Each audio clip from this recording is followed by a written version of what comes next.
सुखदेव जी कहते हैं त्रिकूट पर्वत पर एक हाथी अपने परिवार के साथ रहता था।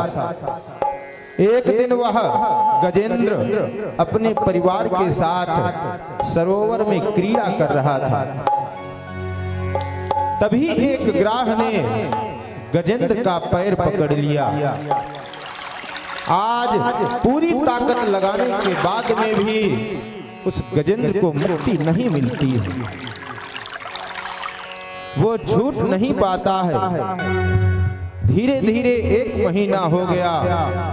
दोनों में इसी प्रकार का युद्ध चलता रहा। गज और ग्राह की गहरे पानी में उसी प्रकार से 1 महीने तक लड़ाई चलती रही।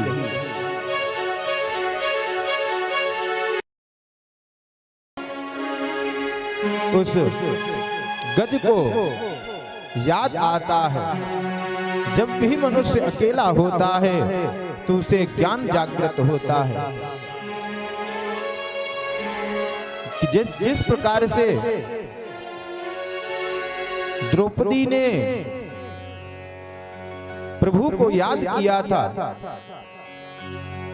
और वह परब्रह्म परमात्मा आए थे, लेकिन जब भक्त की परीक्षा हो जाती है तभी वह परब्रह्म परमात्मा आते हैं ऐसा नहीं है। पता चल रहा है कि आप विपदा में हैं, कभी परब्रह्म परमात्मा को भगवान को याद नहीं किया और अचानक से आपके ऊपर संकट आ गया, तब आपने उस प्रभु को याद किया है, सुमिरन किया है। आज वह गजेंद्र निराधार हो गया और प्रभु की स्तुति करने लगता है कि किस प्रकार से हमें ग्राह से मुक्ति मिल जाए।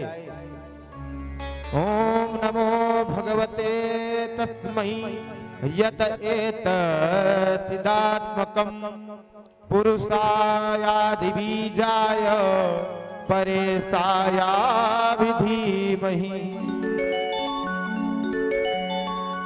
आज गजेंद्र स्तुति कर रहा है, लेकिन उस स्तुति में किसी भी भगवान का नाम नहीं ले रहा है। आज जब स्तुति में नाम नहीं लिया तो कोई भी उसे बचाने के लिए नहीं आता है। फिर से जो है कहता है, एवं गजेंद्र मुपवर्णित निर्विवेशम ब्रह्मदयो विविध लिंग भिदाभिमाना।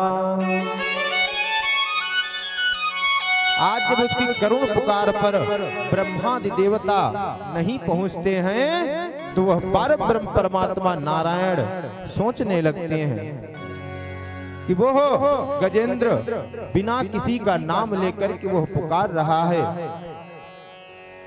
और उसकी स्थिति पर कोई नहीं पहुंच रहा है। आज वो नारायण गरुड़ पर सवार होकर के आज गजेंद्र के पास में पहुंच जाते हैं। आज जैसे ही वो गजेंद्र देखता है प्रभु को तो अपनी सूंड में एक कमल लेकर के आज भगवान के दर्शन के लिए लालायित होने लगता है। सुनतम सरस्यु बलेन गृहीत आर्तो दृष्ट्वा गरुत्तमति हरि पात चक्रम। आज गजेंद्र को पीड़ित देख करके वह परब्रह्म परमात्मा गरुड़ से नीचे उतर कर आते हैं और चक्र चला करके आज ग्राह का मुख फाड़ देते हैं। ग्राहात विपत्ति मुख दारिणा गजेंद्र। आज सुदर्शन से काल रूपी मगरमच्छ का नाश होता है।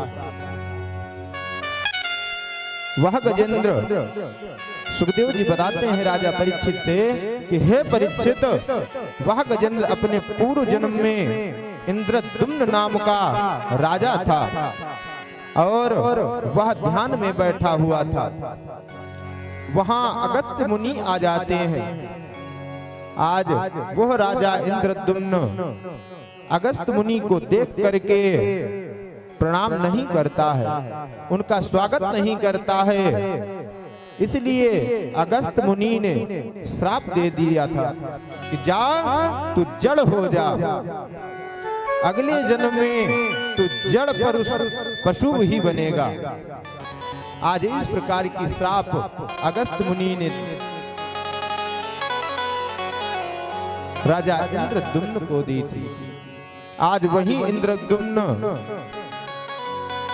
इस जन्म में गजेंद्र बनता है।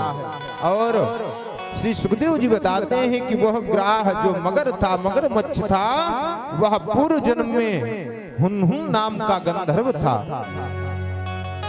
ये भी श्राप की वजह से ग्राह बनता है। आज शरण में आए हुए गजेंद्र का जिस प्रकार उद्धार किया है, उसी प्रकार शरण में आ जाने से प्रभु सभी जीवों का उद्धार करते हैं।